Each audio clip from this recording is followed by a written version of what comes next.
आइए इस दिव्य वातावरण में हम सब अब युग संगीत की ओर जुड़ेंगे। मैंने पहले भी कहा हर संगीत आज का विषय है, चयनित विषय है, इसलिए उसके साथ आगे बढ़ेंगे। मैं सबसे पहले कमर सीधी कर ले, दोनों हाथ गोद में, बाएं हाथ की हथेली नीचे, दाहिने हाथ की हथेली ऊपर। हथेली को शरीर के केंद्र बिंदु, प्राण ऊर्जा के स्रोत, centre point of the body, नाभि चक्र के पास ले जाए, पूरी तरह शांत।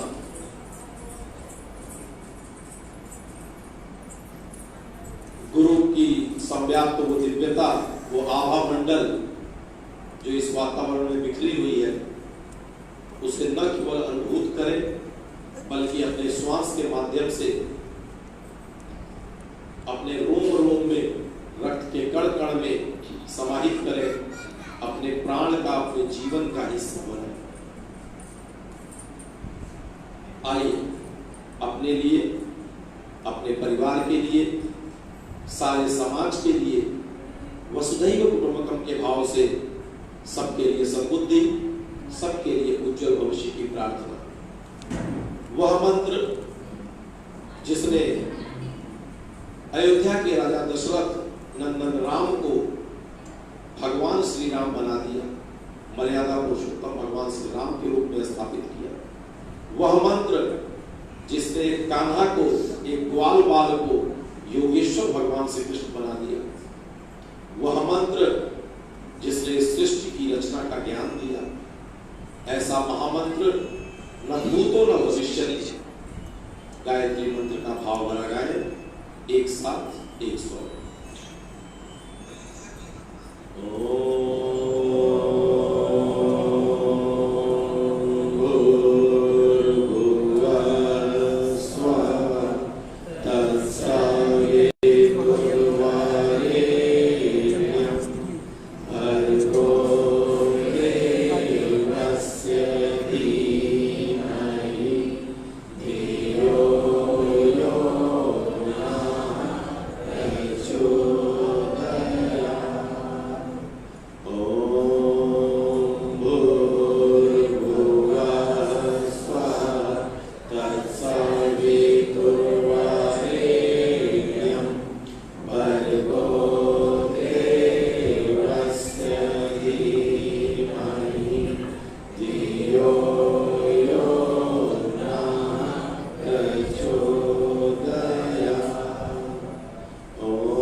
हम सभी के इष्ट, आराध्य पिता, माता, गुरु, भगवत चेतना, सखा, यूं कहें तो हम सभी के सर्वस्व परम पूज्य गुरुदेव, परम वंदनीय माता जी की वह दिव्य चेतना, आदि शक्ति जगत जननी मां गायत्री एवं समस्त 33 कोटि देव शक्तियों को नमन करते हुए हम आप सभी हमारे अग्रज आत्मीय स्वजनों के हृदय में विराजमान उस गुरु चेतना को बारंबार नमन करते हैं।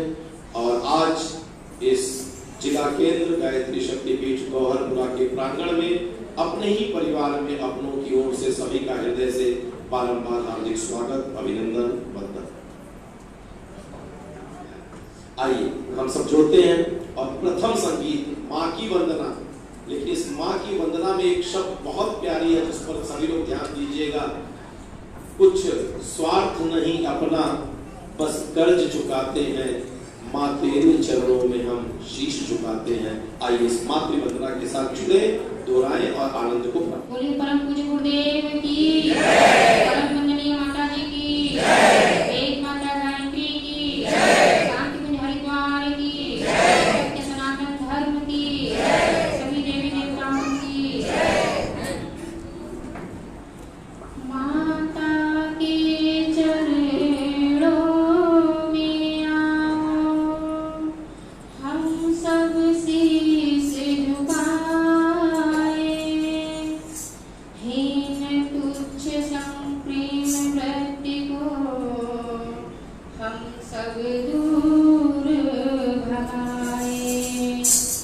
लोभ मोह अभिमान भाव को आओ दूर करें हम, है सपूत माता को हम सब यह विश्वास दिलाए। बोलिए माता गायत्री की जय।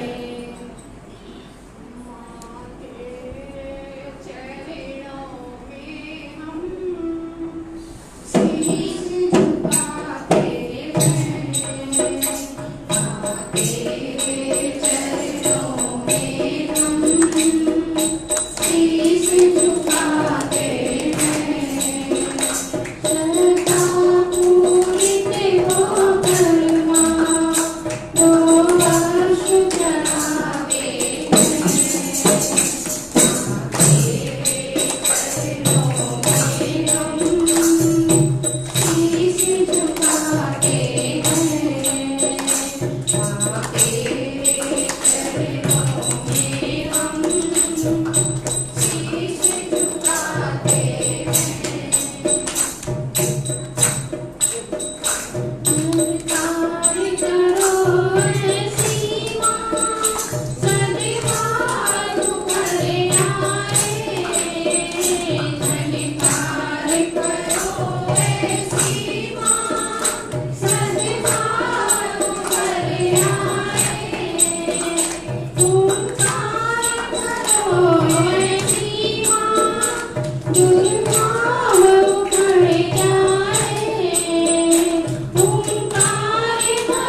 माँ के चरणों में हम शीश झुकाते हैं। माँ को प्रथम नमन, माँ प्रथम गुरु भी कही गई है, मातृवंदना के साथ जुड़े। इस मातृवंदना की ये लाइन आज इस सदन के लिए, इस कक्ष के लिए महत्वपूर्ण लाइन है। यदि स्वार्थ हेतु मानो दुत्कार भले देना, जनहित हम याचक है सुविचार हमें देना। कुछ त्याग नहीं अपना, बस कर्ज चुकाते हैं, माँ तेरे चरणों में हम शीश झुकाते हैं। लेकिन इस सृष्टि की रचना क्या केवल मार्ग से हो सकती है क्या? भारतीय संस्कृति में कहा गया है, देव संस्कृति के निर्माता यज्ञ पिता गायत्री माता। माता और पिता का जब समग्र स्वरूप बनता है तब जाके एक शानदार निर्माण होता है। युग निर्माण में भी सद्बुद्धि रूपी गायत्री माता और सत्कर्म रूपी यज्ञ, जब सद्बुद्धि और सत्कर्म का मिलन होगा, सद्बुद्धि आई, प्रेरणा मिली, यहाँ तक पहुंच गए हैं। अब सत्कर्म के लिए बढ़ चढ़ करके भागीदारी का समय निकट आ गया है यज्ञ। आइए गुरु की वंदना, पिता की वंदना यहाँ से करेंगे। और ये सच है, गुरु की छाया में, बहुत ध्यान से शब्द सुनिएगा, गुरु की छाया में शरण जो पा गया उसके जीवन में सुमंगल। इसका उल्टा भी सोच सकते हैं कि मैं रात को चिंतन कर रहा था तो गुरु जी ने कहा कि बेटा उल्टा सोच कर देख कि अगर कहीं जीवन में सुमंगल नहीं आ रहा है, कहीं अंदर से अमंगल है, गड़बड़ है, तो इसका मतलब अभी कहीं न कहीं गुरु की छाया में दिक्कत है, गुरु की छाया नहीं मिल पाई है। दृश्य जगत से गुरु का होना और अंतरंग से होने में बहुत अंतर है। मैं यहाँ बैठा हूँ पूरे सारी चीजों के साथ, दृश्य जगत से दिख रहा है कि मैं गायत्री परिवार का हूँ, पंडित श्री राम शर्माचार्य का हूँ, लेकिन जरूरी नहीं कि मैं उनका सबसे बड़ा कृपा पात्र बनूं। ये सारे सूत्र छोटे छोटे हैं, फिर कभी लेते रहेंगे, आज का विषय अलग है। आइए मातृवंदना के साथ गुरु के साथ जुड़ते हैं, गुरु की छाया में। और गुरु की छाया में चलने से पहले उस गुरु चेतना का प्रतीक ध्यान दीजिएगा। कहते हैं गुरु चेतना का प्रतीक क्या है? गु माने होता है अंधकार और रु माने प्रकाश। जो हमें अंधकार से प्रकाश की ओर बढ़ने की प्रेरणा दे वही गुरु है। और गुरु कौन है? इसीलिए हमारे भारतीय संस्कृति में गुरु चेतना का प्रतीक दीपक को माना गया है। तो दीप को हम यहाँ पर प्रज्वलित करेंगे गुरु चेतना के प्रतीक के रूप में, और फिर गुरु की छाया में शरण जो पा गया के साथ जुड़ेंगे। इस कार्यक्रम के आयोजन का दायित्व यहाँ कोई व्यक्ति नहीं है, यहाँ हर व्यक्ति हम लोगों का एक समूह है। जैसे यहाँ पर सभी विकास खंडों के, सभी तहसीलों के प्रभारी बैठे हुए। हालांकि प्रभारी शब्द कहना, समन्वयक शब्द कहना ये कोई बात नहीं, क्यों कहिए कि ये वो लोग हैं जिन्होंने एक जिम्मेदारी ली है कि हम अपना अधिकतम समय श्रम साधन लगा करके तहसील और ब्लॉक को जो है गुरु के विचारों के अनुरूप आगे बढ़ाने का प्रयास करेंगे। दायित्व है, जिम्मेदारी है। तो वो एक व्यक्ति है, जब बुला दिया जाता है फला व्यक्ति, तो वो एक व्यक्ति है, लेकिन देखा जाए तो वो हमारे पूरे तहसील को, पूरे सभी लोगों की भावना का प्रतीक। आप सामान्य रूप से देख लीजिए, आध्यात्म क्यों देख रहे हैं? एक विधायक एक व्यक्ति नहीं होते, एक सांसद एक व्यक्ति नहीं होते, एक समूह का जो उनको मत मिला है उसका नेतृत्व करता होते हैं। तो इस तरह से कोई व्यक्ति नहीं, तो सभी का मन बना है। सभी लोगों ने प्रस्ताव रख करके मन बनाया कि इस आयोजन को हर बार बड़े बढ़ चढ़ के सारी भागीदारियां होती थी, क्यों ना एक नए धारा में आगे बढ़ा जाए। गायत्री शक्तिपीठ पर ट्रस्टी भी है और सतत समय देते हैं, यहाँ बैठते भी हैं। इस पूरे आयोजन के आयोजक के रूप में उनको दायित्व दिया गया है हमारे जयसिंह यादव चाचा जी। मैं चाहूंगा अभिनंदन स्वागत सभी लोग अपना करतल ध्वनि से करते हैं, तालियों से उनका। और साथ ही इस शक्तिपीठ पे चाहे जितने दायित्व हम लोग ले लें, लेकिन मैं उन्हें खंबा, बल्कि आज भी बनारस में कहते हैं कि 36 इंच के रिंच है, किसी भी समस्या के समाधान है। यहाँ के शक्तिपीठ के मुख्य प्रबंध ट्रस्टी हम सभी के बड़े प्रिय, आदरणीय, श्रद्धेय, अग्रज आदरणीय राजाराम चाचा जी बैठे हुए हैं। निश्चित रूप से उनका संरक्षण, उनका आशीर्वाद, और आज भी भगवान से लोग प्रार्थना करते हैं कि अभी बच्चे सीख रहे हैं, इनकी उपस्थिति में सीख लें। कई बार मुझे इनको देख करके एक सूत्र याद आया जो मैं हर मंच पे कहता हूँ, इस नगरी से इतना मिला है। कई बार युवा हैं, गुरुदेव की 2 बात याद रखिएगा जितने लोग बैठे।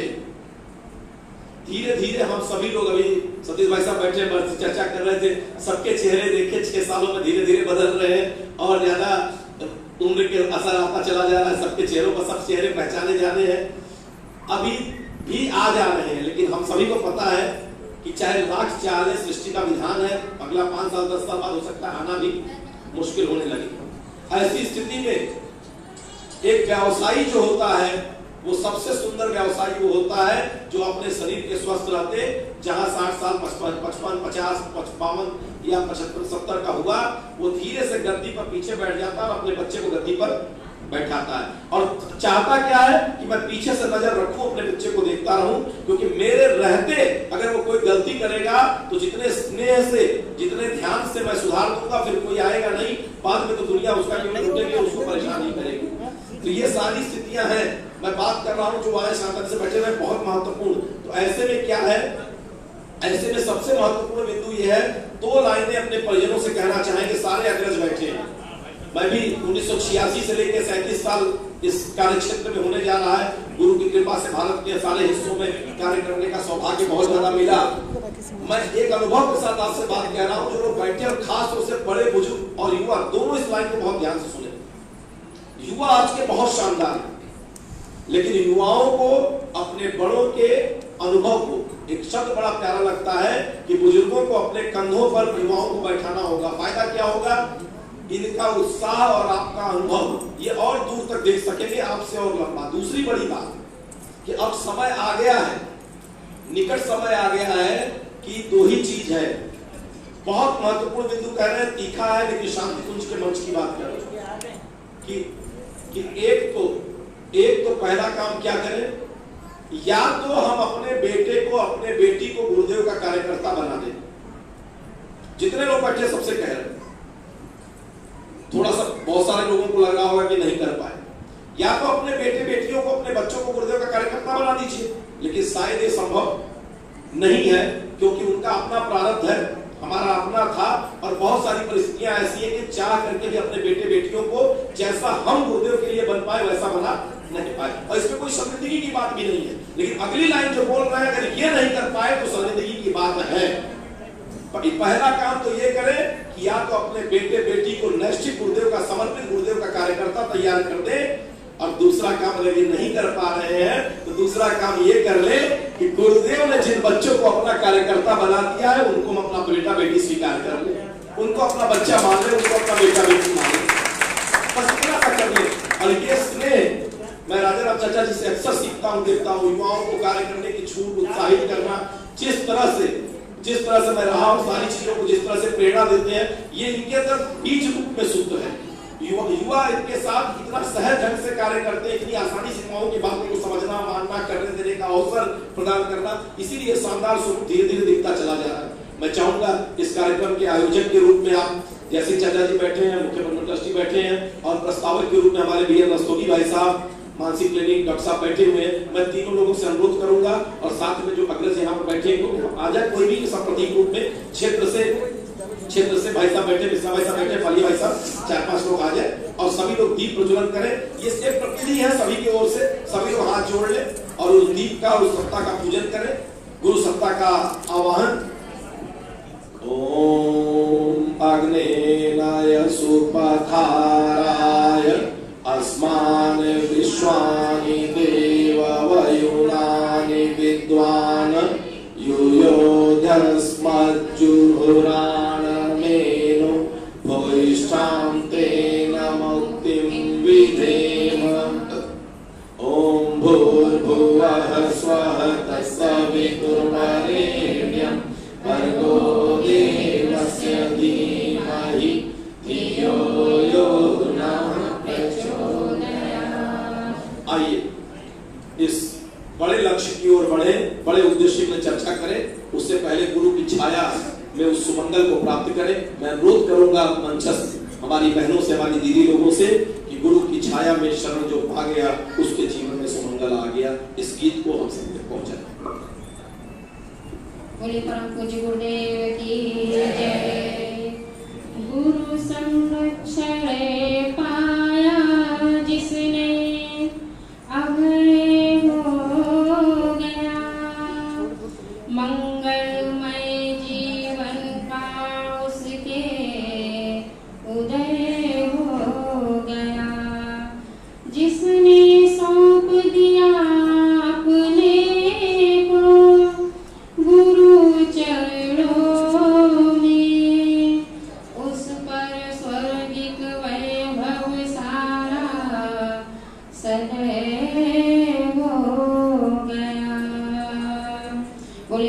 पूज्य गुरुदेव की जय।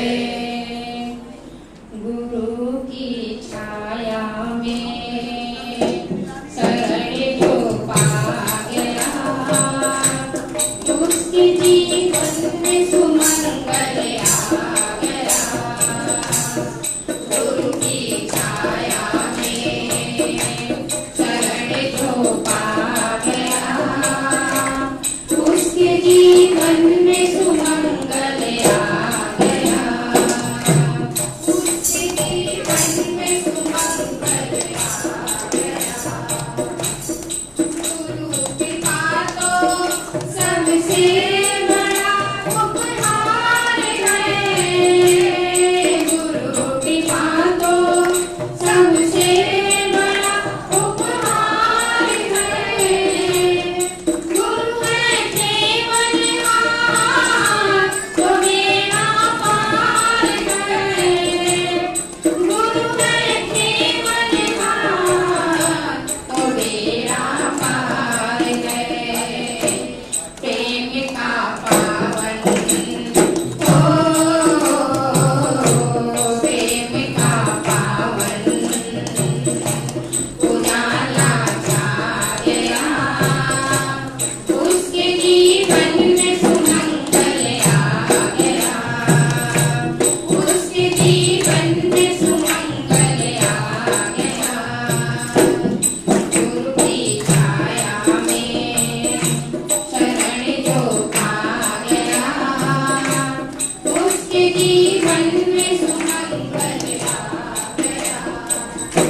जिम्मेदारी है युग धर्म निभाने के लिए संकल्पित होने की। केवल एक अंतर करने योग्य हो वो धर्म है। काशी हिंदू विश्वविद्यालय की लाइब्रेरी में मुझे ये शब्द जब विद्यार्थी था तो मिला, धारयति धर्म, लेकिन जो धारण करने योग्य है वो धर्म है। और ये आवश्यक नहीं है कि हर व्यक्ति के लिए हर चीज धारण करने योग्य हो। एक किसान का अलग किया है, एक गृहिणी का अलग है। सारी चीजों को जो राम ने किया वो राम का धर्म था। राम की नकल तो अगले वाले भगवान ने भी नहीं की, कृष्ण भगवान ने राम की नकल नहीं की। वो 12 कला में आए, वो 16 कला में आए, क्योंकि परिस्थितियां असुरों की उस समय बढ़ चुकी थी चारों ओर से। तो युग धर्म की परिभाषा क्या शानदार, किस चेतना से जुड़े हैं, ये बोध करने का विषय। केवल एक लाइन में गुरुदेव ने कहा, मेरे बच्चों को युग धर्म निभाने की आवश्यकता है।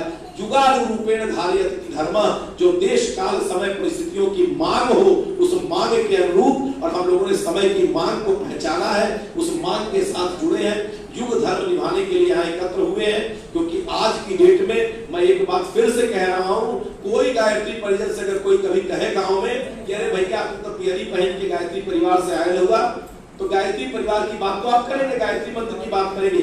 बिल्कुल नहीं। इस मंच से इस बात को स्पष्ट कर दे, हम गायत्री परिवार के हैं इसलिए गायत्री मंत्र की बात नहीं करते, बल्कि पूरी सृष्टि को आज बचाने के लिए गायत्री मंत्र की आवश्यकता थी, इसलिए गुरुदेव ने गायत्री मंत्र बनाया और हम गायत्री मंत्र को पहुंचा रहे हैं। इस सृष्टि को बचाने का मात्र एक माध्यम है, और उस सबसे शानदार युग धर्म को निभाने के लिए कई कई युगों में जाके ऐसा सौभाग्य प्राप्त होता है। केवल एक अंतरा के लिए निवेदन करेंगे इस स्थाई के साथ, युग धर्म निभाने को जो भी बुलाता है उस जागृत आत्मा को महाकाल बुलाता है। ऐसी जागृत जीवंत आत्माएं यहाँ पर उपस्थित है, उनके लिए 2 लाइन। बोले परम पूज्य गुरुदेव की साथ चले जो महाकाल के, वे झोली भर पाएंगे, जो चूकेंगे दुख पाएंगे, जन्म जन्म पछताएंगे। बोले परम पूज्य गुरुदेव की। युग धर्म निभाने को जो भी अकुलाता है, युग धर्म निभाने को जो भी अकुलाता है, युग धर्म निभाने को जो भी अकुलाता है, युग धर्म निभाने को जो भी अकुलाता है, युग धर्म निभाने को जो भी अकुलाता है, उस जागृत आत्मा को महाकाल बुलाता है, उस जागृत आत्मा को महाकाल बुलाता है, युग धर्म निभाने को जो भी अकुलाता है, युग धर्म निभाने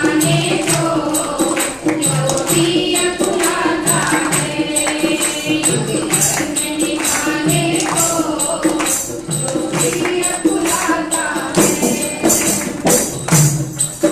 जो युग पीड़ा पहचाने, युग ऋषि को अपना माने, जो युग पीड़ा पहचाने, युग ऋषि को अपना माने, खुद सांस मोह से उबले, निज बीते रूप पहचाने, खुद सांस मोह से उबले, निज बीते रूप पहचाने, उन पावन शीलों को महाकाल बुलाता है, उन पावन शीलों को महाकाल बुलाता है, युग धर्म निभाने को जो भी अकुलाता है, युग धर्म निभाने को जो भी अकुलाता है, युग धर्म निभाने को जो भी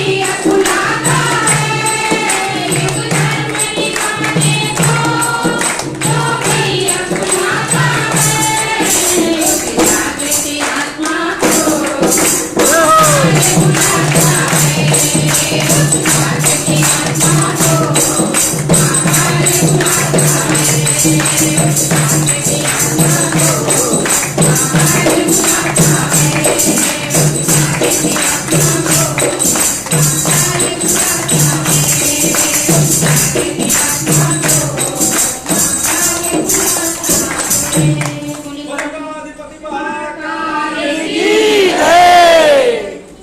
युग धर्म निभाने का मन तो सबका है, नहीं तो इस कक्ष में भगवती कक्ष में कोई बैठता नहीं है। लेकिन अब माँ से शक्ति को मांगे कर रहे हैं साधना, हम शक्ति गुरुवर आप देना, देखना हम गिर न जाए, बीच में ही थाम लेना। माँ से 2 लाइन में शक्ति मांगी। मैंने कहा था इसीलिए एक अंतरा कर रहे हैं, ये क्रमबद्ध ढंग से है। सबसे पहले कहा कि स्वार्थ के लिए परमार्थ के लिए मांग रहे हैं, फिर उनकी छाया में आए और उसके बाद युग धर्म निभाने के लिए संकल्पित हुए। लेकिन संकल्प तो कोशिश कर रहे हैं, तो शक्ति गुरुदेव आप देना।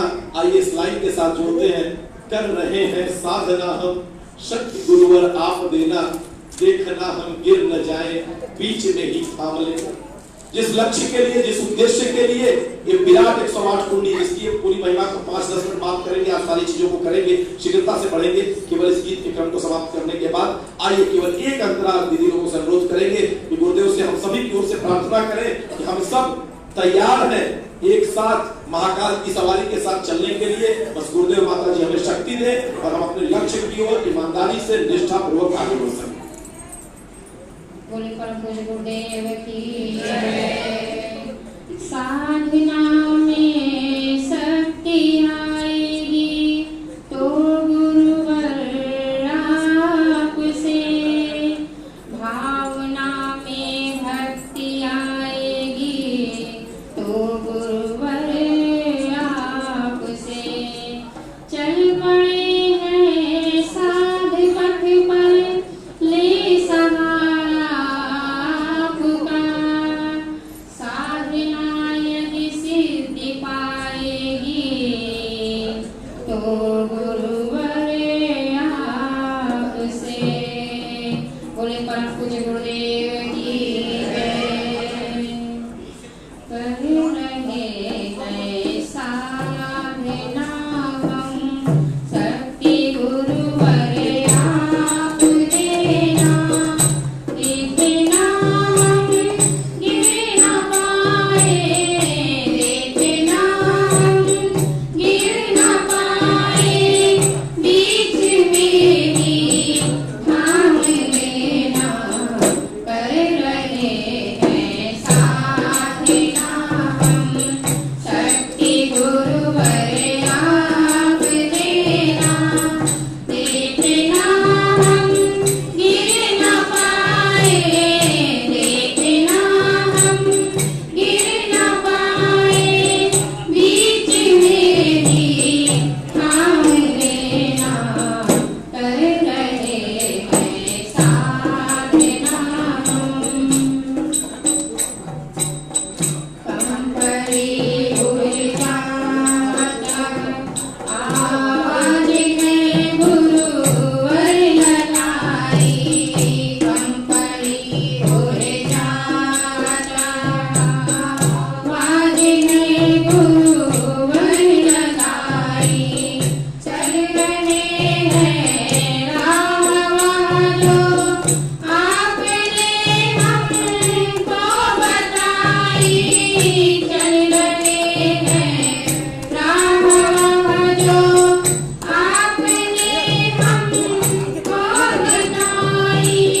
शक्ति चलने की सतत जो, शक्ति चलने की सतत जो, बीच में ये पग रुके ना।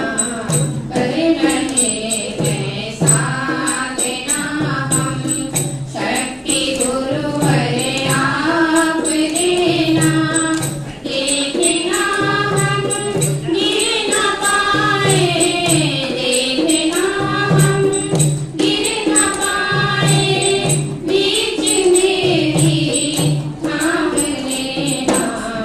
कर रहे हैं साधना हम, कर रहे हैं साधना हम। बोले परम पूज्य गुरुदेव की जय। और जब गुरुदेव थाम लेंगे, मुझे वो लाइन जब गीत चल रही थी दीदी की, तो मुझे वंदनीय माता जी की लाइन याद आ रही थी, सभी को याद होगा। माता जी ने कहा था बेटा तू जिसका भला करना चाहता है उसकी अंगुली पकड़ के गुरुदेव और गायत्री माता की अंगुली में पकड़ा देना, माता जी का शब्द था। क्यों? क्योंकि अगर हमने उनकी अंगुली थामी है, अगर एक बच्ची रास्ते में पिता की अंगुली पकड़ के चल रही है और रास्ते में कोई बड़ी आंधी का झोंका आया, बड़ा गाड़ी आया, तो बच्ची से अंगुली छूट जाएगा, उसके साथ दुर्घटना हो सकती है। लेकिन अगर पिता ने किसी की अंगुली पकड़ रखी है, ध्यान रखिएगा, अगर गुरु ने, पिता ने किसी की अंगुली पकड़ रखी है तो वो कितनी भी बड़ी तूफान आए वो स्वयं पर सब कुछ झेल लेगा, वो मर जाएगा लेकिन अपने बच्चे का हित कभी नहीं होने देगा।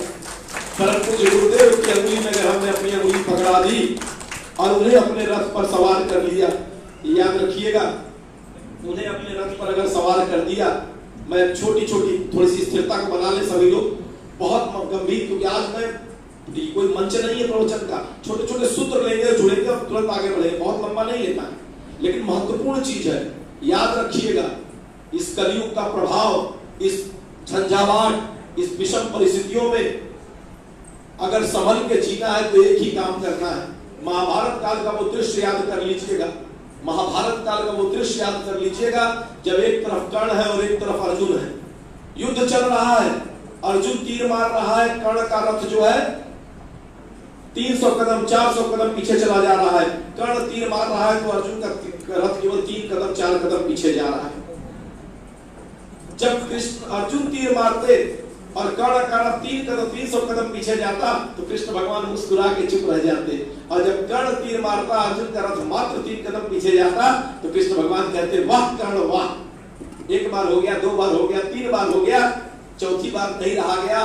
पार्थ ने पूछा ऐसा क्यों? भगवान ने जो जवाब दिया वो हर गायत्री परिजन को ध्यान से सुन लेना चाहिए। कृष्ण भगवान का जो जवाब था उसको बहुत ध्यान से सुनिएगा। कृष्ण भगवान ने कहा, हे अर्जुन, तुझे बड़ा घमंड है ना अपनी शक्ति पर, ताकत पर। ए गायत्री परिवार के हमारे स्वजनों, बड़ा गर्व है कि हम कुछ कर पा रहे हैं। युग निर्माण जैसी बड़ी भूमिका में हमारे जैसा व्यक्ति भी इस स्तर पर कार्य कर पा रहा है। ए अर्जुन, तुझे बड़ा घमंड है ना, तुझे पता भी नहीं है कि वो कर्ण कितना बहादुर है, तुझे पता भी नहीं है कि तेरे रथ पर स्वयं मैं नीचे रथी के रूप में बैठा हूं और पताका पर कौन बैठे हैं? बजरंगबली विराजमान है। इन दोनों के बैठने के बावजूद वो तुझे 3 कदम ढकेल दे रहा है। अगर ये दोनों तेरे रथ से उतर जाए तो ये इतना प्रतापी है कि तेरा योनियों तक पता नहीं चलेगा, इतना प्रतापी है। ये कलयुग का प्रभाव ऐसा ही है।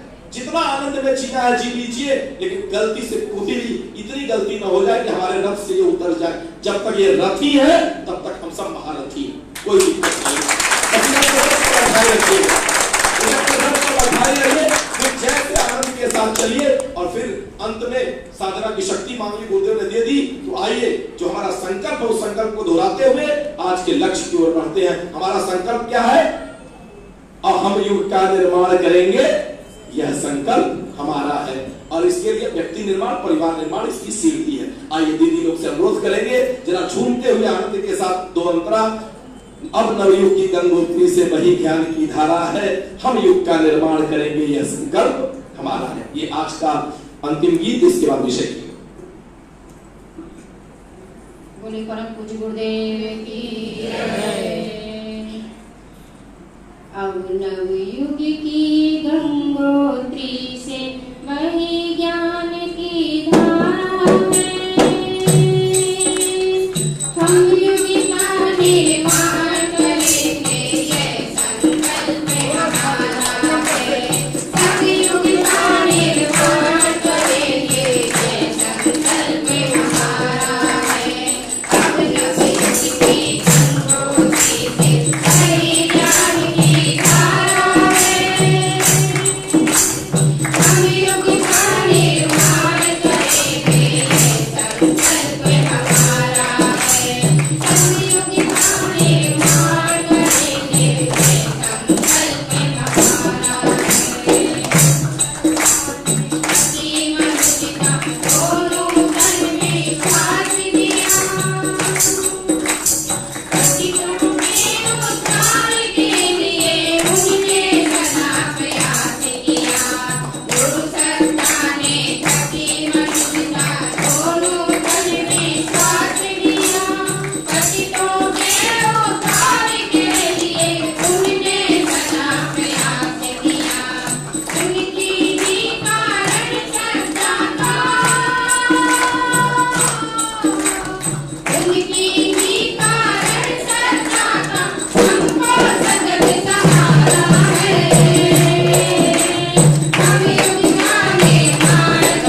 की बहुत बहुत धन्यवाद दीदी लोगों को इस 5 गीत के माध्यम से हम तक संदेश पहुंचाने के लिए। अब विषय की ओर बढ़े उसके पहले पीछे से आगे तक देख रहे हैं, शायद 2-4 चेहरे नए हैं, बदल गए हैं, जिनको नहीं तो एक आत्मीयता जो आंखों में देख रहे हैं और जो लगाव है शब्द नहीं है। हम जितना अभिनंदन स्वागत करें कम है, लेकिन यहाँ इतने अग्रज बैठे हुए हैं, इतनी मिशन के नींव के ईंट रीढ़ के हड्डी बैठे हुए हैं। ठीक है, संगठनात्मक अनुभव की दृष्टि से 37 साल का मेरा जीवन हुआ, लेकिन अभी इस भौतिक शरीर के हिसाब से 47 साल के पास ही पहुंच रहे हैं। संगठनात्मक रूप से 8 साल 9 साल के थे। ये सौभाग्य मिला कि गुरुदेव ने अपने हाथ से यज्ञोपवीत पहनाया, गुरुदेव ने दीक्षा दी, सारा सौभाग्य मिला, सब कुछ ठीक है। लेकिन इस दृश्य जगत में जो उम्र की मर्यादा है उस हिसाब से यहाँ बहुत शानदार बड़े लोग बैठे हुए हैं, हमारे श्रेष्ठ, हमारे अग्रज, जिन्होंने हमें उंगली चलकर पकड़ करके साथ में कार्य कराया है, सिखाया है, जिनके साथ इतना स्नेह भरा एक चेहरे सामने से दिख रहे हैं, इतना स्नेह भरा हुआ है कि मेरे पास शब्द नहीं है। और ऐसे में मुझे लग रहा है कि अगर मैं स्वागत करूंगा तो थोड़ा सा मामला ठीक नहीं होगा, क्योंकि जब अपने से कोई बहुत शानदार हो, अपना कद छोटा हो तो मुश्किल लगता है। तो मैं एक ऐसे कद्दावर व्यक्ति को यहाँ बुलाता हूँ कि उनके द्वारा किया गया अभिनंदन स्वागत सभी को हृदय को आनंद दे जाएगा, संतुष्टि दे जाएगा। हम सभी के प्रिय बच्चों के चाचा जी यहाँ पर और इस गायत्री शक्तिपीठ के मुख्य प्रबंध ट्रस्टी, मैं आदरणीय राजाराम चाचा जी से अनुरोध करूंगा कि कृपया आए और अपने जनपद का सभी लोगों का इस भगवती हाल में अभिनंदन और स्वागत अपने श्री मुख से तालियों के साथ इनका अभिनंदन करें।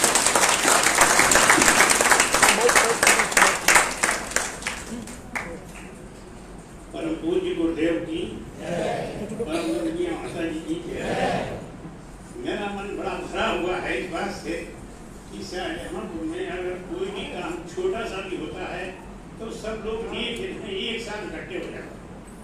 चाहे ये हमारा गौशाला हो, चाहे हमारा बड़ा क्षेत्र हो, चाहे हमारा यानी शक्तिपीठ हो, इस बात से हमें बड़ी प्रसन्नता है कि यानी कि शाहजहांपुर में गायत्री परिवार ने एक आप हो जाता है।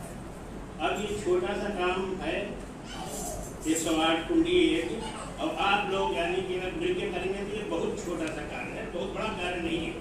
इससे पहले बहुत कार्य हुए, सिर्फ आप लोगों का सहयोग चाहिए है। और अगर आप लोगों को सहयोग रहा तो इस कार्य को पता ही नहीं चलेगा कैसे हो गया पूरा, क्योंकि हमेशा होता रहा है, कोई नया काम नहीं है और सबको मालूम है कि क्या करना है। बाकी हमें अगर कोई भी कमी हो या कोई बात हो या कोई दिशा निर्देश देना हो तो आप लोग हमें बराबर दिशा निर्देश देते रहें, हम वो कमियाँ दूर करते रहेंगे। मतलब ये हमारा अपना प्रयास होगा। और बाकी आप लोगों से हम क्या कहें, सब लोग इकट्ठे हैं, जिस तरीके से चाहें अपने अपने क्षेत्र में जाके इसका जन जागरण करें, ज़्यादा से ज़्यादा लोग आएँ, ज़्यादा से ज़्यादा लोग इसमें भागीदार बनें, ज़्यादा से ज़्यादा यानी जिसमें यानी कि बहुत से लोग आएँ, जो कि नए लोग हैं वो लोग भी जुड़े, पुराने तो नहीं हैं जुड़े, और ज़्यादा से ज़्यादा शाहजहांपुर के लोग एक में भागीदारी करें। और विशेष तो कुछ कहना नहीं है, बाकी तो आप लोग समझदार हैं और मैं क्या करूँ, हम आप सबका स्वागत करते हैं और आप लोग हमेशा ऐसे ही प्यार बनाए रखें। इस शक्तिपीठ के प्रति आप लोगों को कोई शिकायत नहीं, अगर कोई शिकायत हो तो आप लोग मुँह के ऊपर कहें कि हाँ यहाँ पर ये कमी है, यहाँ पर ये शिकायत है, यहाँ पे हमारा नजर हुआ है, यहाँ पर यानी कि ये खामी रह गई है, जो कुछ भी होगी हम दूर करने का पूरा प्रयास करेंगे। अब मैं भी 78 साल का हो चुका हूँ, आने वाले ये बच्चे ही आगे कार्य करते हैं और यही करेंगे आगे आने वाले विद्यार्थी को मैंने इसमें भी यहाँ बुलाया है, इसीलिए सिर्फ कार्यक्रम के लिए यहाँ आके एक मीटिंग ले लो और हमारा पूरा प्रयास रहेगा। विद्याधर की पत्नी, विद्याधर की अम्मा, मतलब माता जी को बुलाने का मेरा पूरा प्रयास है कि कम से कम वो यज्ञ के दौरान यहाँ मौजूद हो, क्योंकि इनका पूरा परिवार समर्पित है गायत्री परिवार में और ये अपने बनारस में बहुत कार्य करते हैं। अगर आप लोग देखते हो वहाँ फेसबुक या व्हाट्सएप तो आप लोग देखेंगे लाइव इनके प्रोग्राम कुछ ना कुछ चलते रहते हैं। यहाँ के बाद भी इन्होंने बहुत तरक्की की वहाँ नगवा में, बनारस में, और बहुत अच्छा कार्य कर रहे हैं और इसीलिए मैंने भी बुलाया और ये बराबर सब में भी आएंगे। मेरा जहाँ तक विश्वास है सब लोग आएंगे और यहाँ पूरा सहयोग करेंगे। आप लोगों का बहुत बहुत धन्यवाद। आप लोग हमेशा ऐसे ही प्यार आप लोग बनाए रखें, यही हमारी बहुत बहुत धन्यवाद चाचा जी। आपने देखा होगा कि शब्द से ज़्यादा आवाज़ की कंपन बोल रही थी। कभी कभी शब्दों की जरूरत नहीं होती जब प्यार की पराकाष्ठा होती है। जो चाचा जी के यहाँ खड़ा होते ही जो आवाज़ में कंपन थी, वो प्यार और आत्मीयता को कितना लिए हुए थी आप महसूस कर सकते हैं, अनुभूत कर सकते हैं, और आने वाले पीढ़ी पर कितना भरोसा भी जताया। मुझे तो जो स्नेह मिला है सारी चीज़ें हैं गुरु की कृपा, और कोई परिचय नहीं है। मैं कई बार इस बात को कहता हूँ कि सिर्फ एक परिचय है कि बहुत बड़ा सौभाग्य रहा कि गुरु ने का हमने वर्ण किया और गुरु ने उंगली थाम ली, और ये शरीर, ये जीवन बांसुरी बन करके उनके लिए नियोजित हो पा रहा है। ये सौभाग्य है, गुरु की कृपा है। खैर इन बातों के लिए आज यहाँ समय नहीं है, क्योंकि जिस उद्देश्य के लिए मंच होता है उस उद्देश्य पर आगे बढ़ना जरूरी है।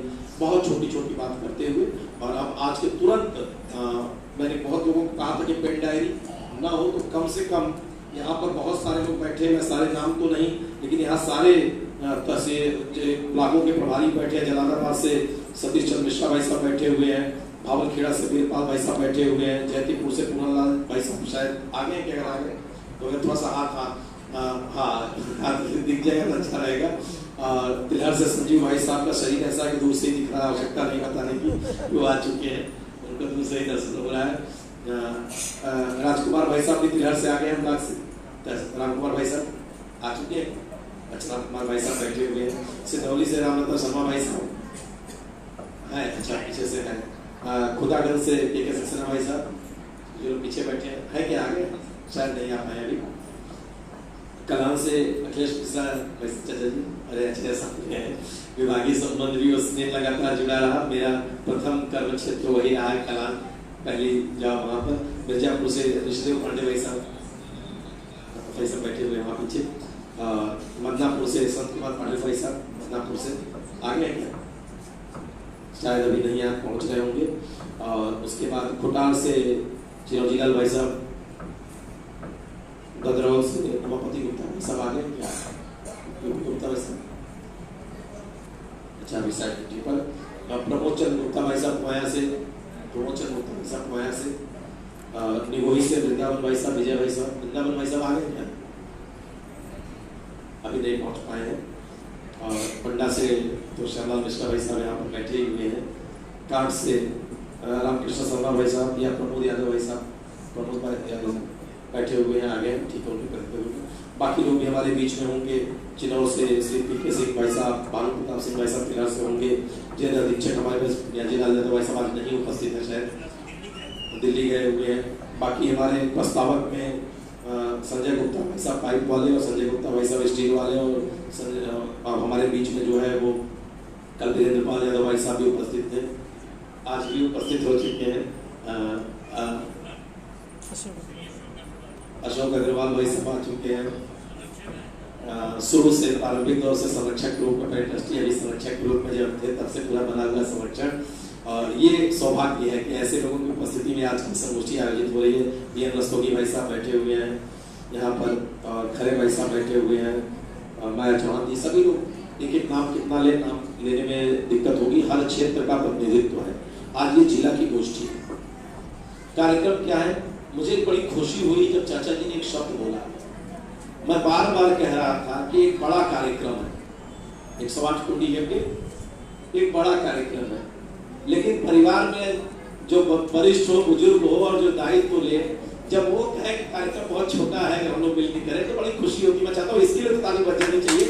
108 कुंडी दो बार संबोधन किया, बहुत छोटा सा कार्यक्रम अगर हम लोग मिलजुल करके करें। वास्तव में संगठन काम करता है तो अश्वमेध यज्ञ, राजसूय यज्ञ छोटा बन जाता है, और व्यक्ति कार्य करता है तो छोटा सा काम भी विराट और बड़ा बनने दिखने लगता है।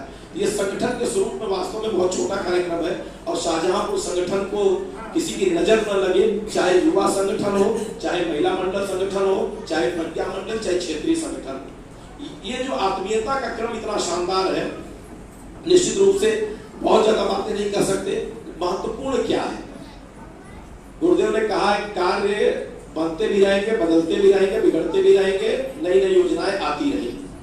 पहला सौभाग्य कि ये कार्यक्रम गुरुदेव ने दिलाया है, इसकी पहचान क्या है, जब प्रस्ताव के साथ पूरे जनपद की ओर से 108 कुंडी का प्रस्ताव गया शांति कुंज, तो एक डेट विशेष गया था। आमतौर पर माह मांगा जाता है कि उस माह में कोई तिथि दे दी जाएगी, लेकिन शाहजहांपुर का सौभाग्य कहिए या गुरु की कृपा कहिए या शांति कुंज का शाहजहांपुर के प्रति स्नेह कहिए कि आपने जो तिथि मांगी थी व्यक्तिगत रूप से आपको वही तिथि शांति कुंज से प्रदान की गई। ये और सौभाग्य की बात है। इसका मतलब गुरु की पूरी कृपा और गुरु की पूरी इच्छा थी। अब गुरु कृपा गुरु इच्छा होगी, यहाँ सब दिग्गज बैठे हैं, यहाँ कोई ऐसा नहीं है जिससे हम मिशन की या गुरु के प्रति भावना प्रेरणा की बात करें, क्योंकि यहाँ सब दीवानों की टोली बनी है कि मेरे तो गिरधर गोपाल दूसरों न कोई। यहाँ सबका वही हाल है, माइक मेरे पास है, इसका मतलब हम ये नहीं कि बहुत तोप चीज है। यहाँ सारे तोपी बैठे हैं, सब पागल दीवाने बैठे हैं, सब घर खूब तमाशा देखने वाले कबीर के यहाँ वंशज बैठे हुए, कोई दिक्कत नहीं। महत्वपूर्ण आज सिर्फ इतना है कि ये एक बड़ा कार्यक्रम 6 साल बाद कोरोना काल की त्रासदी से निकलने के बाद एक फ्रेश कार्यक्रम हम लोग लिए। एक ये बड़ा कार्यक्रम एक बार संगठन के लिए भी हमेशा अनिवार्य होता है और एक नई ऊर्जा ताजगी के साथ क्षेत्र को भी गठित करता है। देखना इतना भर है, मैं सिर्फ एक लाइन कोट कर रहा हूँ, गुरुदेव ने लिखा है, और ये सब लाइन कहाँ से कोट कर रहे हैं कि हर गायत्री परिजन को 2 पत्रक 2 किताब अपने पास रखनी चाहिए हमेशा, एक अपने अंग अवयव से और ये युग निर्माण सत्संकल्प। मैं कहूंगा हर व्यक्ति रखे उसको अपने अंग अवयव से और निर्माण सत्संकल्प। अपने अंग अवयव से गुरुदेव कहते हैं काम बनते बिगड़ते रहेंगे, बदलते रहेंगे, तुम तो जो इतना देखना कि जिस श्रद्धा निष्ठा समर्पण से आए थे, हमसे मिले थे, उसमें रत्ती आई भर कमी तो नहीं आने दी, और कितनी बढ़ चढ़ के भागीदारी रही, कितनी हमारी बढ़ चढ़ के भागीदारी रही। काम तो हो ही जाएगा, भगवान का काम कभी रुका नहीं है, महाकाल का काम है, काम तो हो ही जाएगा, काम तो हो ही जाएगा। लेकिन बस इस काम के होने में, इस 108 कुंडी यज्ञ के होने में आज हमको आपको चिंतन से इतना सा करना है कि हमारे ब्लॉक का, हमारे क्षेत्र का, हम लोगों का तन मन धन श्रम समय साधन कितना शानदार ढंग से इस विराट कार्य में नियोजित हो पाए। हम कहीं पीछे तो नहीं रह गए। इस बड़े आह्वान में महाकाल की सवारी चली है, बड़ा आंदोलन जो मेरे जिले में आया, इसमें कहीं हमको नहीं पिछड़ गए सारी चीजें। तो इसको लेकर के यहाँ सारा भावनात्मक पक्ष बैठा हुआ है, और आज चूंकि बहुत भाव पक्ष की बात नहीं करनी है, मैंने गीत में कई पक्ष ले लिया है, गीत में कई पक्ष ले लिया है। 2 काम एक साथ करना है, एक तो कार्य को विराट मान करके उसमें हमारी भागीदारी कितनी हो, दूसरा समर्पित भागीदारी। समर्पण में कभी भी अहम नहीं आता। जब समर्पण सच्चा होता है तो अंत में हम लोग क्या बोलते हैं, इदम गायत्र। अगर इसको निकाल दे तो मामला गड़बड़ हो जाएगा। सारा खेल इदम गायत्र इदम नमम का है, तेरा तुझको सौंपते क्या लागे है वो। आपने सामर्थ्य दी है, भगवान कभी सामर्थ्य नहीं देखता, वो देखता है कि जितनी सामर्थ्य दी है उसकी तुलना में इसने कितना बढ़ चढ़ करके हमारे साथ भागीदारी की। अगर सामर्थ्य बड़ा होता तो गिलहरी और जटायु कोने में भी नजर ना आते। क्या क्या उनकी सामर्थ्य, लेकिन गिलहरी जटायु राम के साथ अमर हो गए। जाने कितने बड़े बड़े राजा महाराजा दिग्गज सब लोग बैठे रहे। भगवान सामर्थ्य, एक बात हमने फिर कही थी, सामर्थ्य देखता है, अनुदान का। यहाँ जितने भी लोग बैठे, जितने लोग यहाँ बैठे उनको भगवान ने जो सामर्थ्य दी उनको अपनी सामर्थ्य पता है। हर व्यक्ति को भगवान अपनी सामर्थ्य पता है कि भगवान ने पर कितनी उदारता बरती है। उस उदारता के अनुरूप हम भगवान के इस कार्य में कितना उदार बन पाए, कितनी उदारता के साथ हमने अपना नेतृत्व किया। तो इन चीजों को लेकर के और अहंकार किसी के अंदर भी ना आए, इसके लिए मैंने कहा कि आज वार्ता का दिन नहीं है, क्योंकि समितियां गठित करनी, बहुत सारी बातें। एक एग्जाम्पल आज का अंतिम जो मुझे बड़ा प्रिय एग्जाम्पल है, कार्यकर्ता के नाते देगा, सामान्य व्यक्ति होता तो नहीं देते। और खास तौर से मैं अपने ऊपर बार बार देता हूं कि कम से कम इस उदाहरण से मैं चैतन्य रहूं, मेरे अंदर कहीं गलती से भी मंच पर बैठने के कारण कहीं किसी तरह का खोट पैदा न हो जाए। इस उदाहरण को मैं स्वयं के लिए जरूर बार बार देता हूं। राजस्थान की घटना है, गायत्री परिजन बहुत ध्यान से, राजस्थान की घटना है। एक बग्घी जा रही थी, एक बग्घी जा रही थी, उस बग्घी के नीचे उस जीव का नाम लेंगे तो सुनने में अजीब लगेगा, इसलिए मैं जीव का नाम बदल दे रहा हूँ, जीव का नाम बदल दे रहा हूँ। वास्तव में वो जीव कुत्ता था, लेकिन सुनने में अजीब लगेगा इसलिए मैं गधा बोल दे रहा हूँ, लेकिन असलियत वो कुत्ता था। एक गधा जा रहा था, मैं फिर कह रहा हूँ था कुत्ता, लेकिन मैं गधा बोल रहा हूँ तो सुनने में बुरा न लगे आप किसी को। उस बग्घी के नीचे गधा जा रहा था। संजोग देखिए कि जब गधा रुकता था उसी समय रथ और जब गधा चलता था उसी समय रथ चलने लगता था। फिर गधा रुकता था तो रथ रुकता था। सौभाग्य से ऐसा 2-3 बार हो गया। 2-3 बार में मेरे जैसे उस गधे को घमंड हो गया, ये बग्घी हमारे ही कारण खींच रही है, हम न खींचते तो ये बग्घी न खींचती। ये बग्घी के सवार सारे के सारे लोग यात्रा हमारे ही कारण कर रहे हैं। जबकि सच ये है कि सृष्टि जब हम नहीं थे तब भी सुंदर थी, और हम चले जाएंगे इस सृष्टि से तब शायद इससे भी बढ़िया सुंदर सृष्टि होगी। इस सृष्टि हमारे इस सृष्टि की सुंदरता का लाभ हम ले रहे हैं, हम अपने को ठीक से नियोजित कर ले रहे हैं। उस गधे को घमंड हो गया कि मेरे कारण रथ खींच रहा है, मेरे कारण रथ खींच रहा है, और वो गधा जो है अड़िया के अकड़ के जकड़ के बैठ गया। अब हम हिलवे नहीं करेंगे, देखिए बग्घी कैसे आगे बढ़ती है। 15 मिनट 20 मिनट बीता, जब उसका शरीर धूप से चलचलाने लगा, एकदम जलने लगा, तो आंख खुली तो क्या देखा, वो बग्घी दूर चली जा रही है। और तब मेरे जैसे उस गधे के समझ में आया कि मेरे कारण वो बग्घी नहीं खींच रही थी, बल्कि उस बग्घी की छांव में मेरे जैसा गधा शानदार यात्रा कर रहा था, आनंद भरा जीवन जिया। तो उस बग्घी की छांव थी, उस छांव से मत निकलिएगा, उस छांव के नीचे बने रहिएगा। इस कलयुग का प्रकोप इतना खतरनाक है कि गुरुदेव कहते थे कब काल लेंगे और सुपर्णखा चुरा ले जाएगी पता नहीं चलेगा। ये चैतन्य होने का समय है, छांव में सब लोग बने भी हैं, सब शानदार लोग हैं। ये सिर्फ इसलिए कि कहीं अगर खोट आने लगे तो ये कथा, ये कहानी हमारे दिमाग में है, दृष्टि काम करे। बात नहीं करेंगे। आज जनपद के सारे लोग हैं, और ये पूरे जनपद का सौभाग्य है, ये पूरे जनपद का सौभाग्य है कि आज जनपद ने एकजुट होकर के 108 कुंडी गायत्री महायज्ञ के मिशन फील्ड में रखा है। अब विषय पर एकदम, क्योंकि भूमिका से ही बात नहीं बनती है, अब भोजन की ओर बढ़ते बहुत तेज बढ़ेंगे। मैंने पहले भी कहा, जितने ब्लॉक समन्वयक हैं, तहसील समन्वयक हैं, डायरी और पेन उनके हाथ में है कि नहीं है? नहीं है तो यहाँ से उपलब्ध करा दे। कम से कम ब्लॉक और समन्वयक और तहसील समन्वयक जिनके पास नहीं है हाथ उठा दे, उनको उपलब्ध करा दे, और नोट जरूर कर ले जानकारी के लिए। ऐसे दोनों फायदे होते हैं। मीटिंग गोष्ठियों में नोट करते हैं। मैं काशीपुर अश्वमेध यज्ञ में शांतिपुर से टोली नायक के रूप में भेजा गया था, दर्शयात्रा प्रभारी में। तो जो अनुभव मिला वो अनुभव काम आ रहा जगह जीवन के सारे अनुभव कहीं का काम आते हैं। केवल ये समझ के नहीं कि अरे भाई ये तो शक्तिपीठ तंत्र है, यहाँ से सारी व्यवस्था हो रही, तो हमको क्या जरूरत है।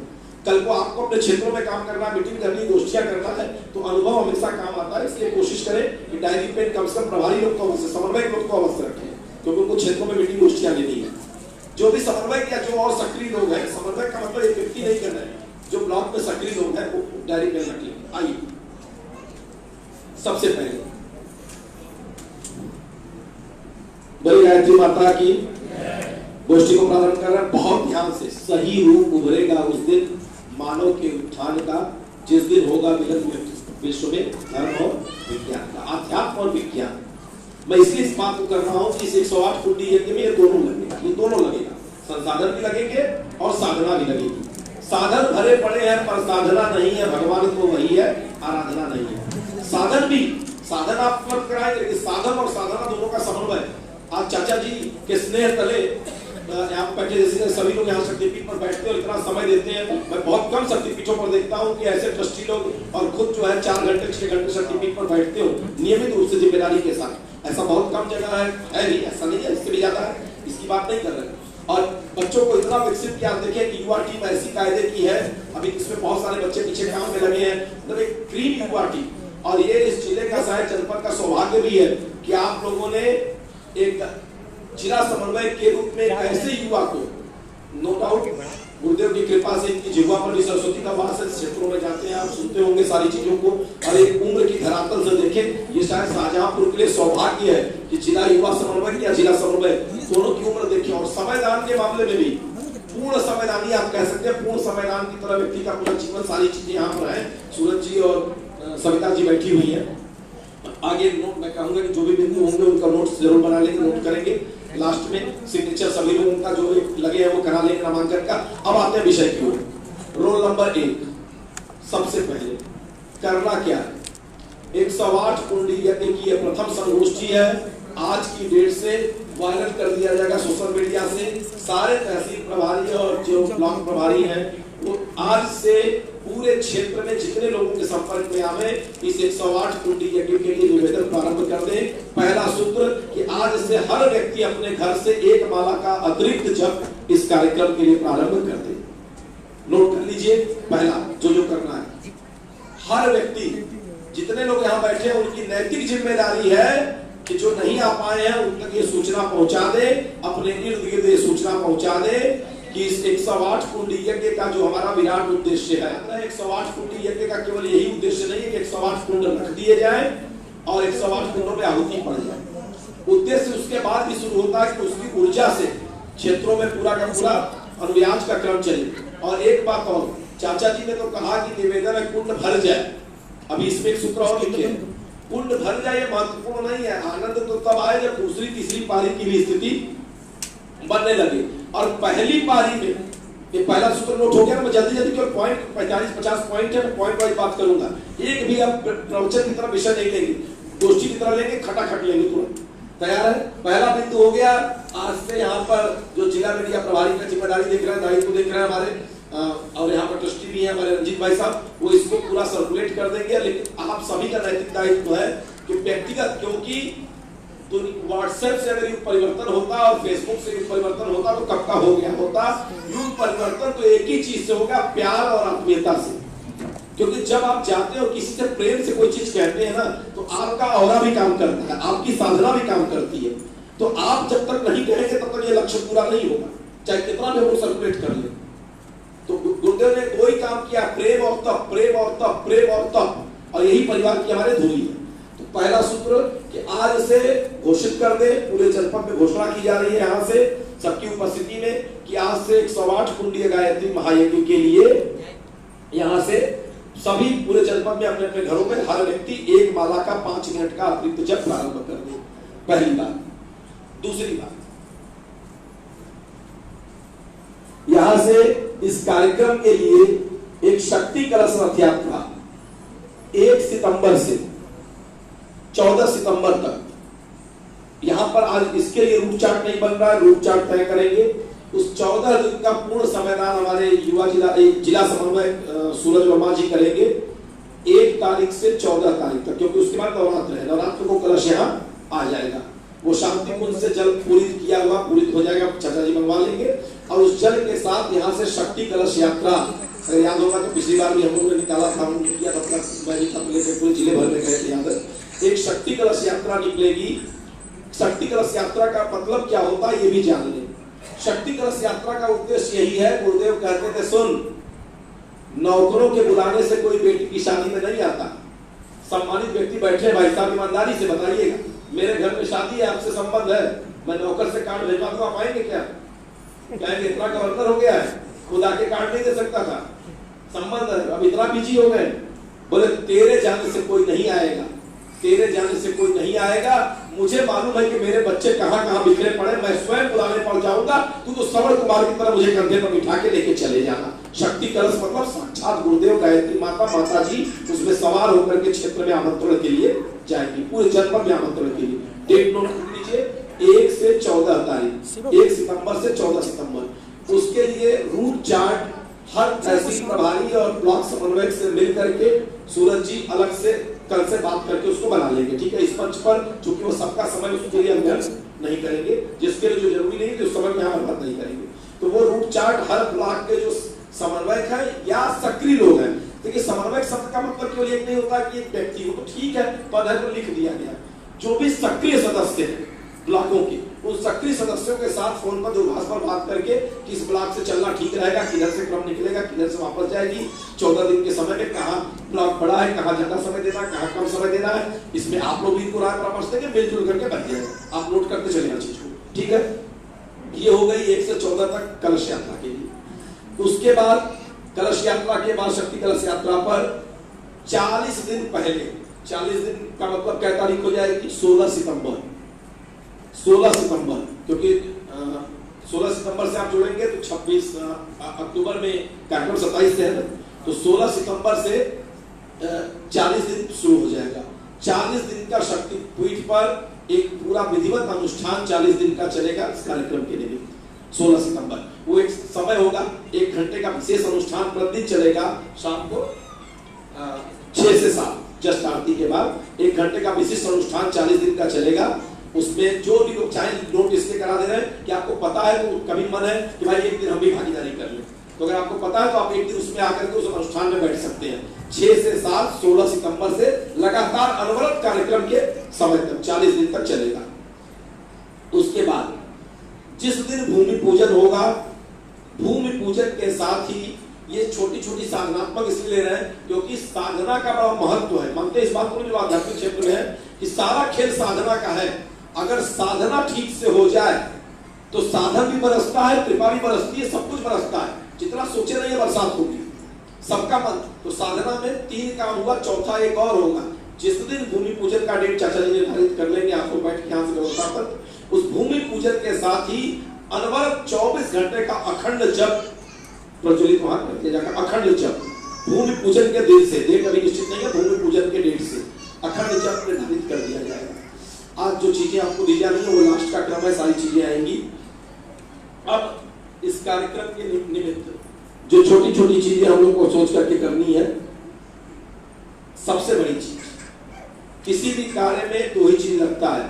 हम लोग जब संकल्प दिलाते हैं, उपासना, साधना, आराधना, तो आराधना में 2 चीजों का संकल्प दिलाते हैं। क्या क्या? समयदान और अंशदान। ये निर्माण की धुरी है और 2 कारणों से है। पहली बात ये नहीं है, अंशदान हो सकता है दुनिया कर दे, लेकिन यहां बैठे लोग ये चीज ध्यान रखें कि जिह्वा तभी प्रभावी होती है जब जीवन प्रभावी होता है। गुरुदेव ने कहा बेटा जिह्वा न बोले, जीवन न बोले, कहने वाला करने वाला होना चाहिए। क्षमता की बात नहीं है, मेरी जो सामर्थ्य है उससे बढ़ चढ़ करके अगर हम पहली पहल खुद कर रहे हैं तभी हम किसी से मांगने के अधिकारी हैं। अगर हम स्वयं में पहल नहीं कर रहे हैं तो हमको कहने में पहले तो अंदर से दिल हमारा गवाही नहीं देगा और शायद हमारी शब्दों का प्रभाव भी नहीं होगा। अगर हम स्वयं यहाँ खड़े हैं और रोज निर्लोभी और निस्वार्थ भाव से बोझा उठा रहे हैं तो कोई बुजुर्ग व्यक्ति भी हमारे ऊपर दया करके उठा देगा कि नहीं चलिए विद्याधर की मदद कर दे। लेकिन हम रोज फालतू में बोझा उठावे तो चाचा जी कहेंगे आके, भाई देखा आपने तो उठाता नहीं, हम लोग को रोज बेवकूफ बना के उठवाता है।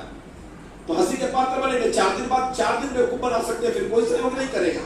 सहयोग तभी करेगा जब उसको हमारी जिह्वा के साथ हमारे जीवन का मिलन दिखाई पड़ेगा। तो इसलिए समयदान और अंशदान यहाँ पर दोनों चीजों के लिए संकल्पित भी होना है। अभी पूछेंगे सबसे 2 तरह के समयदान है। नियमित समय समय पर समयदान तो आह्वान होता रहेगा, लेकिन एक समयदान चूंकि कार्यक्रम के मात्र 3 ही दिन पहले दशहरा भी, विजयादशमी क्या तारीख को, मैं थोड़ा देर भूल रहा हूँ, कोई मदद करेगा नहीं?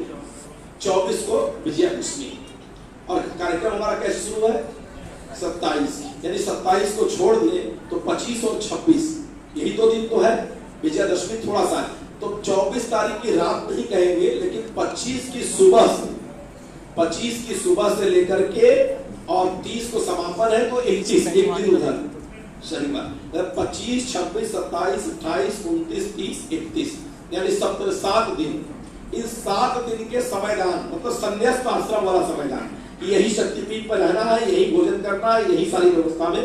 ऐसे लोग क्षेत्र से, तो अभी जो लोग होंगे उनका नाम भी लेंगे कि आप कितने, हो सकता है कुछ लोग ऐसे जो समाधान दे सकते हैं आए नहीं, तो ये बात जो लोग आए हैं उनको पता, वो क्षेत्र के सारे सम्राट और शानदार लोग यहाँ पर बैठे हुए हैं जो क्षेत्र को लीड कर रहे हैं, प्रभावित कर रहे हैं। एक और महत्वपूर्ण बात याद रखिएगा, मैं बार बार इसलिए डरता हूँ, कई बार समन्वय बोलने में, प्रभारी बोलने में, मुख्य प्रबंधक ट्रस्टी बोलने में, ट्रस्टी बोलने में, आयोजक बोलने में डर लगता है, क्योंकि कई ऐसे महारथी हैं जो किसी पद पर नहीं है लेकिन सब पर भारी। ऐसे शानदार लोग भी हमारे मिशन में जो पद पे नहीं है लेकिन पद पर न रहते हुए भी वो मिशन की रीढ़ की हड्डी बहुत सा जबरदस्त काम कर रहे हैं। तो मैं कहना ये चाह रहा हूँ कि ये दायित्व तो दिया जाता है, जैसे आज चाचा जी हैं तो चाचा जी एक व्यक्ति नहीं, हम सभी ने इन पर भरोसा जताया ना, लेकिन मुख्य तो हमारे यहाँ गुरु तो एक ही है, लेकिन लौकिक दृष्टि से संगठन के हिसाब से कार्य तो मिलजुल के करना और कहीं न कहीं व्यवस्था बनानी।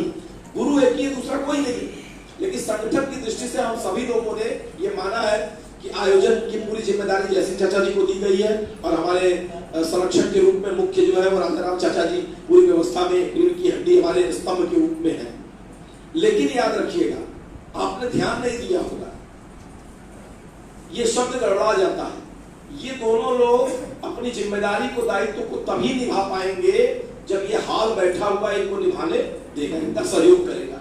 इस मंच पर संगीत चल रहा था, गाने वाला व्यक्ति कितना बढ़िया गाए, बजाने वाला बिगाड़ दे तो खेल बिगड़ जाएगा कि नहीं। जिंदगी में याद रखिएगा, नेतृत्व करता और संगतकार दोनों एक सिक्के पहलू हैं, नेतृत्वकर्ता और संगत का। अगर दोनों में तालमेल नहीं है, अगर दोनों एक दूसरे के लिए समर्पित नहीं है कि नहीं नेतृत्वकर्ता को आपने चुना है तो अगर उसे पहुंचाना है मंजिल तक, लक्ष्य तक पहुंचाना है कि हम जो लक्ष्य लिए सफल हो जाए, तो हम लोगों को संगतकार की भूमिका में शानदार साथ निभाना पड़ेगा, तभी सफल हो पाएंगे। क्यों जैसे जल्दी अकेले हो जाएगा क्या? संभव है क्या? सोच भी नहीं सकते अकेले। ये इसी अगर अकेले सोच पाते तो मीटिंग क्यों बुलाते आप लोग मीटिंग? क्योंकि पता है अगर अकेले से यज्ञ हो जाए तो मुकेश अंबानी जी बैठे हुए कर लेंगे, लेकिन अभी चाचा जी कह रहे थे ना 108 कुंड भरना भी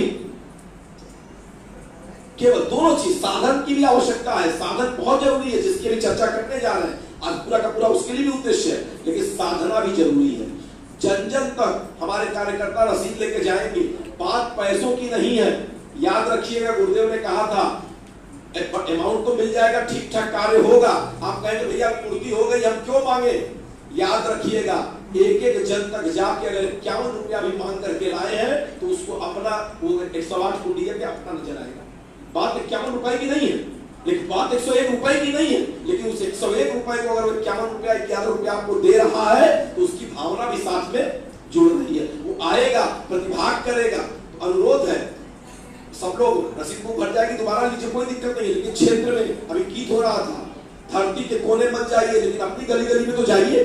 जिस मोहल्ले में रहते हैं, जिस गांव में रहते हैं, जिस ब्लॉक में रहते हैं, उस ब्लॉक को मत दीजिए। 2 महीने 3 महीने आंदोलन की तरह रोज 2 घंटा निकालिए, जनसंपर्क कीजिए, गोष्ठियां करिए, तेजी से आंदोलन रूप में पूरे ब्लॉक को मथिए और कोशिश करिए कि हर व्यक्ति की सहभागिता अन्न के रूप में और धन के रूप में। गुरुदेव ने ये मुट्ठी फंड से मिशन चलाया है, अन्न के रूप में और धन के रूप में। क्षेत्र का कोई व्यक्ति चूके नहीं, सौभाग्य की घड़ी है, ऐसा ना हो कि हम वंचित रह जाए सौभाग्य से। तो एक तो इसकी बात है, 2 चीजें थी, साधना और साधन में समयदान, अंशदान में अन्नदान और धन के रूप में, ये चीजें हो गई। शांति कुंज की टोली आ रही है, ये और सौभाग्य की बात है कि शांति कुंज ने अपनी टोली दिया है, तो एक गरिमामय टोली है। उस गरिमामय टोली का उसी गरिमा के साथ सम्मान करते हुए अपने गुरुधाम में, क्योंकि हमारा वो गुरुधाम है, वो गुरुधाम भी हमारे, चाहे शक्तिपीठ हो चाहे शांति कुंज हो, ये देखा जाए तो हम सभी के ही छोटे छोटे सहयोग से आगे बढ़ता है, तो उसको भी ध्यान में रखना है। ये सब बातें हो गई। अब एक छोटी छोटी समितियों का गठन है, यहाँ पर जिम्मेदारियां हैं समितियों का।